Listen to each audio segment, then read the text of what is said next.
Travel bugs. Today we are at Keystone State Park in southwestern Pennsylvania, and we are out on a hike. And it was raining a little bit last night, and it's been kind of raining off and on this morning too. And so we have been really enjoying the wildlife that's out in the forest today. We're hearing lots of birds singing. We're also enjoying some of the different plants that are new from when we were hiking earlier in the springtime. It's really interesting to see how the forest is changing as the seasons continue to change. And so we are going to do some hiking in the forest and also around some wetland areas and the lake. And so we hope you enjoy some of the things we'll discover today. So one of the first plants we came across on our hike today is spicebush. And spicebush is a native understory shrub that grows all throughout Pennsylvania. And this is a really interesting shrub because it actually has sort of this citrusy scent to it. And it's also something that deters insects, so sort of like how citronella works to deter insects from coming around. This plant does that naturally. And spicebush is also the host plant for several insects, including the spicebush swallowtail butterfly, which is a really pretty butterfly that we see in the summer.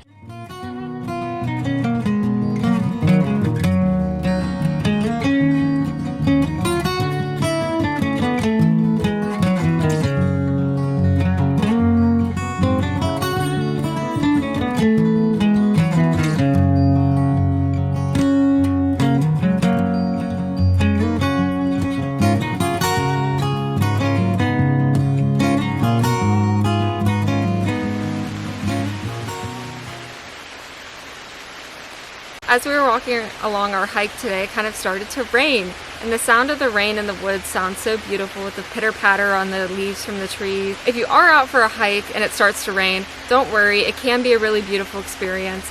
Just make sure that you're doing it safely and that it's not thunderstorming.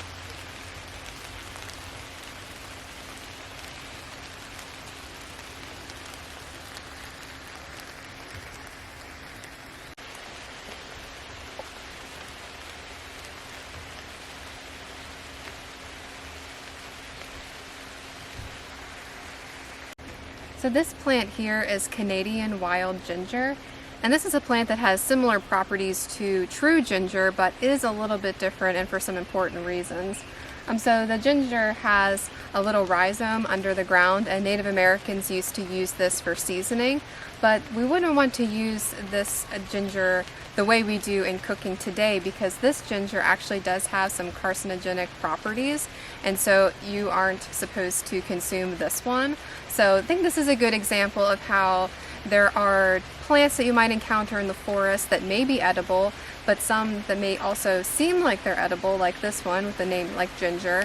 So it's always important before you harvest anything from the forest to first be sure that you're harvesting something from a location that allows you to harvest it, and also that this plant or the mushroom or whatever you happen to be harvesting is actually safe. So it's really important to always do your research ahead of time so you don't accidentally harvest something that might not be good for you. But nonetheless, this is a really interesting plant, and you can identify it by these like really kind of heart-shaped leaves that you can find all over the forest floor. So this is an example of bear corn. It's a really interesting looking plant on the forest floor, and if you check out our last vlog about Keystone State Park, you can learn more about it.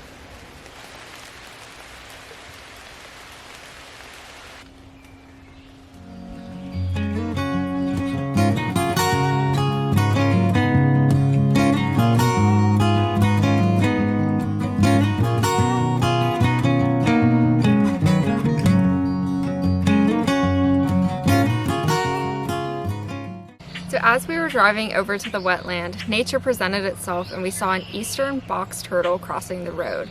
The eastern box turtle is a type of tortoise, meaning that it's an exclusively land-dwelling turtle. If you ever see a turtle crossing the road, and if you choose to move it from one side of the road to the other, make sure you move it in the direction that it was originally going. This is so the turtle gets to where it's trying to go and it doesn't try to cross the road again if you place it on the wrong side. The eastern box turtle gets its name from its hinged plastron. The plastron is the underbelly side of the shell of the turtle, and in the box turtle, this part folds up like a box, giving it its name.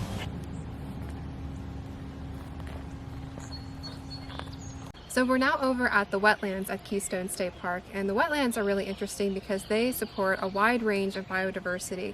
We're seeing a lot of different plants that we wouldn't see in the meadows or the forests. These plants are really helpful because they actually help purify the water, and that's part of why wetlands are so important and really need to be preserved. Wetlands also support a wide range of different types of wildlife. So we're seeing some different fish. We're actually seeing them kind of pop up out of the water, which is really cool. And we're also seeing what's hunting the fish, including the great blue heron, which is a wading bird with really long legs that can wade through a variety of depths of the wetlands and the lake, and hunts for fish and sometimes even amphibians and small birds too. Another bird that we're seeing that's hunting fish is an osprey, and this is different than the wading bird. This is actually a raptor, and so this is a bird that hunts from the sky and is able to go over the wetlands and look for movement down in the water and then dive down and grab the fish. And so it's been really interesting to watch these birds while they're kind of at work here in the wetland.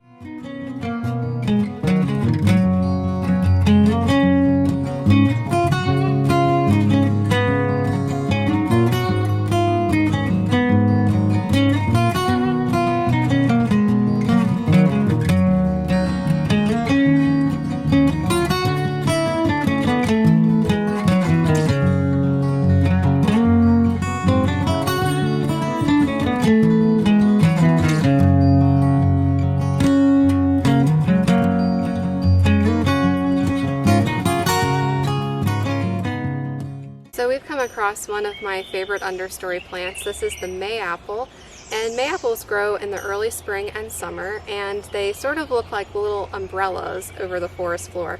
Some of them that you can find only have one stalk and one little umbrella plant on top, but others actually have one stalk that splits into two, has two little umbrellas, and between the two stalks is where a flower will grow. And it's a little white flower that, again, you have to look kind of closely because it sometimes is hidden under these big beautiful leaves. But that flower eventually turns into a little apple kind of fruit, and they are apparently quite bitter, but they are something that a lot of animals like raccoons like to eat. But we've been able to come across one that still has the little fruit on it. I think it needs to ripen just a little bit more, but it's really cool to actually see this fruit still on the plant. So we have come across a large grove of skunk cabbage. These large-leaved plants grow in the understory of more damp, wooded areas, and they smell exactly like how you would expect. They kind of smell skunky. Because of their smelly smell, instead of being pollinated by bees or butterflies, they're usually pollinated by just flies.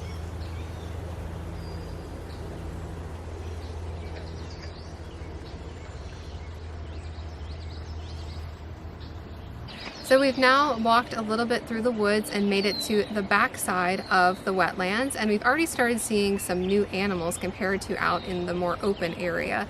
So one of the animals that we saw that's really cool is a green heron, and this is different from the great blue heron because it's much smaller and it does have different coloring to it. It particularly doesn't have the really long legs that the great blue heron is known for.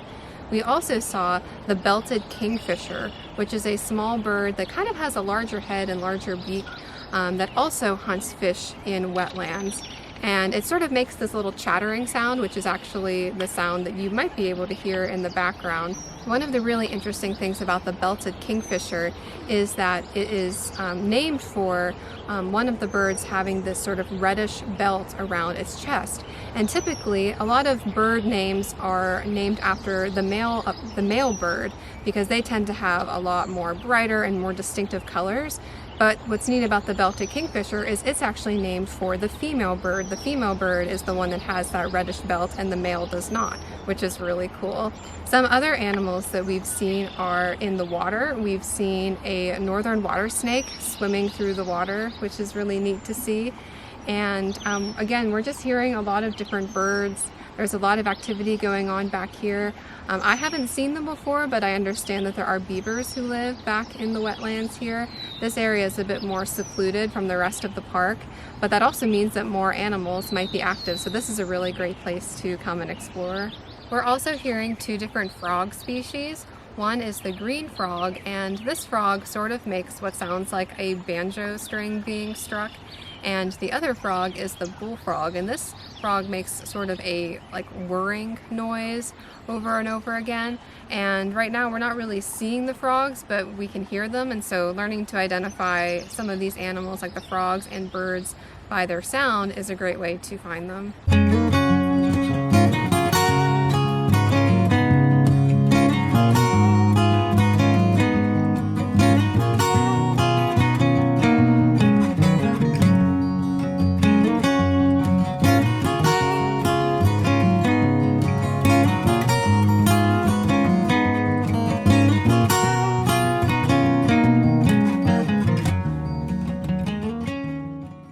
So we have the Pennsyvlania State Parks and Forests Passport book. This book provides you a directory of all of the state parks, forests, scenic vistas, and really cool natural sites that you can see in Pennsylvania.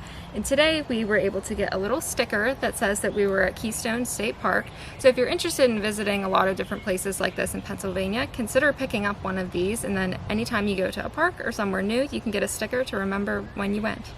Thank you so much for coming along with us on this nature hike today at Keystone State Park. We hope you liked our video, and if you want to watch more, don't forget to like and subscribe, and check out our website everywhereforward.com. Thanks, bye!